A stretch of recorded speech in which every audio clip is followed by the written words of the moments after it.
to leave the landing gear off while they work on everything so the fuselage is easier to move around. I've got an adjustable desk that I work off of, and I don't have to worry about that. So I like to go ahead and put the landing gear on so I can set the plane down on the ground and get it out of the way and it be safe. So that's one of the first things I do. And all that is your 4 standard screws underneath. And I don't put the block in. I just don't care to. It doesn't bother me that it's not there, so I don't bother with it. But don't forget the nylon nuts that are on the inside of those.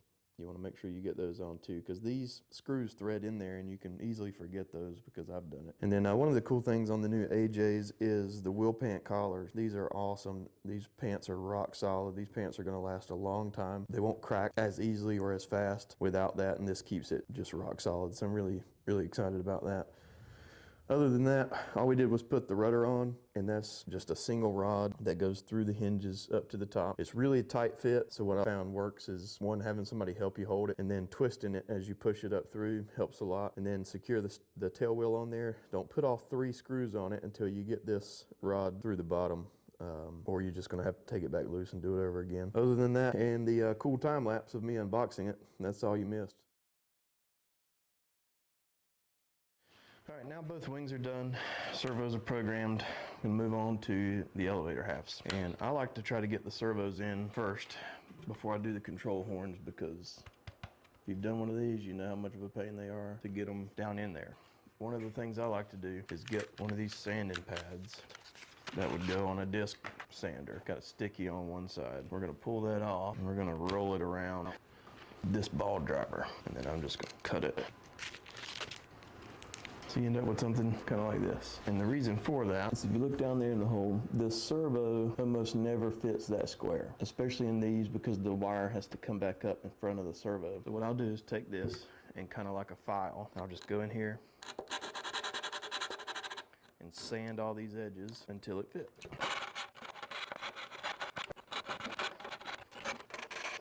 Alright, I'm not going to show up on the camera, but you may be able to tell, especially on the front where the wire goes. I've rounded out that a lot. Should give us enough space to get everything in there.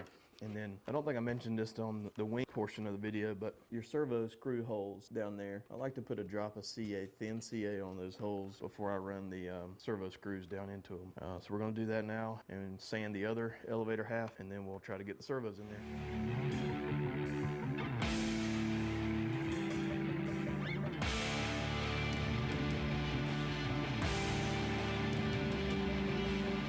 Then you can see with the sanding, slides right into place. That'll save you a whole lot of headache. Just putting a little bit of, what is this, 180 grit on a ball driver. I find that to be better than a file, because most files are a little too harsh for that, and you don't want to take off too much of your mounting block for your screws to go into. And so from here, we're just going to install the servos and get the arms on.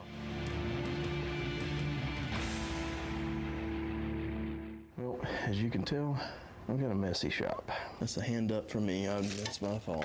And I'm trying to find my magnetic gate thing that makes a ball driver magnetic. And I don't know what I've done with it.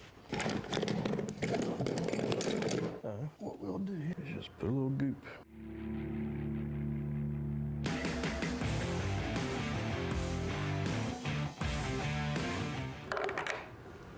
Would help if you don't drop the ball driver. My fat fingers. People wonder all the time why I don't build anything. This is it.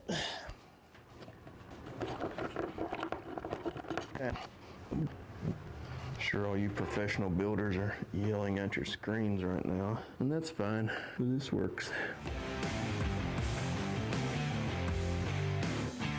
And yes, this would be a lot easier if I had a long 2mm ball driver, but I don't. So we're making this work. All right, servo is installed. So now this one's ready for the control horn. We're just gonna repeat the same process on this one. I'm gonna leave the screws in this one and see if that helps. That may be something you professional builders were yelling at me earlier. Just put the screws in first. I know, some of us don't know what we're doing. All right, that one's in. All right, so like I said, y'all are the professionals of you. Were probably yelling at your screen saying, just put the screws in the servo first. Well, that worked. So you watched me learn something there. So basically what I'm talking about is, on the servo itself, I left the screws in their rubber grommet, put the servo in, the screws were already in place. Shoot me.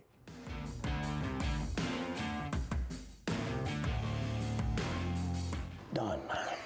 So now we're going to do just like we did on the ailerons and the rudder. We're going to install the control horns, get them test fit and everything. Then we're going to tape off the plate, remove the control horn, cut the covering, epoxy everything in. Then I'll install the arms, get the servo centered up, and elevators will be done.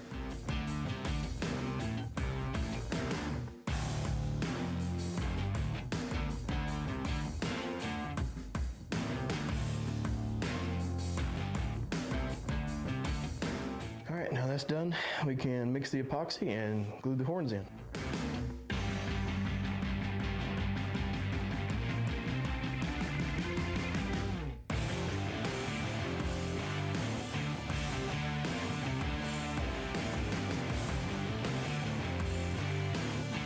This is another thing that'll probably make you professional builders yell at your screen, but I like to put a thin film around the edges because we are using smoke on this plane for freestyle and that stuff gets everywhere. So I put a thin little film around the edges just to help keep that control horn sealed. It doesn't look pretty, but it gives me some peace of mind. What I like to do is get the control horn for just the end ball link, and we're going to install that with just a screw and a nut on the end, and that'll help ensure that the control horns stay nice and level as the epoxy sets. And then we'll let that sit. We'll put the servo arms on, and then the elevators will be done, and we'll move on to engine install, gas tank, receiver install, all that jazz. All right, so now what we're going to do is plug the servos into their channels on the receiver. If I can find my transmitter. Welcome to Ethos. Switch warning. Pod warning. Off. So we are going to apply power to our receiver, and this is the right elevator half. So I'm gonna go ahead and make sure that I've got that's channel 4, and I am using an old setup, and so it might have been easier to just start new, but so I'm making sure the trim's centered, making sure that the output for the right elevator is at 0, and it is, and that is channel 4. Bring this over here, plug into channel 4, verify that that is working, and then we're going to use PWM center to get our arm installed. All right, so now the servo is perfectly centered. I can go ahead and secure the arm. Now that arm's centered and tightened up, I'm going to do the same thing on this side.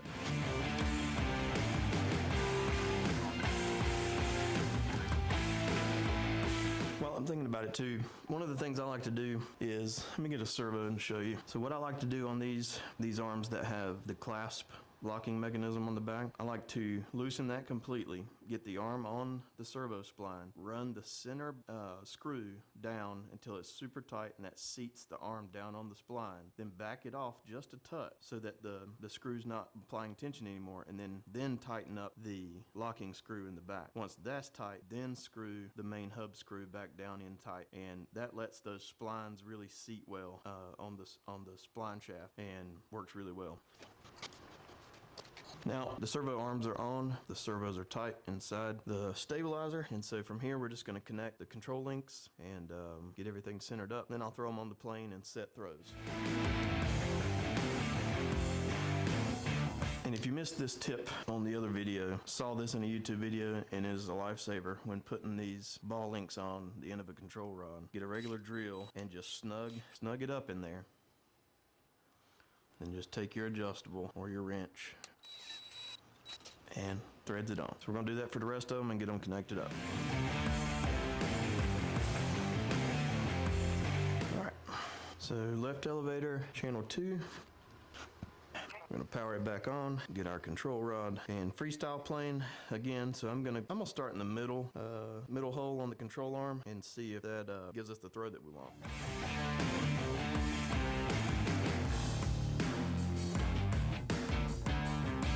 It's almost centered, so I'm gonna turn it just a couple of turns. We guessed pretty daggone good with that one.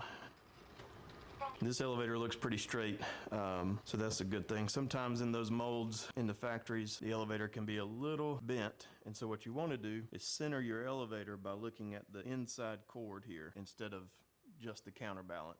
That's one of the things I learned trying to chase my tail doing setup on an airplane. But that one's done. We'll do the same thing over here on the other one, and we'll get them on the airplane, set throws.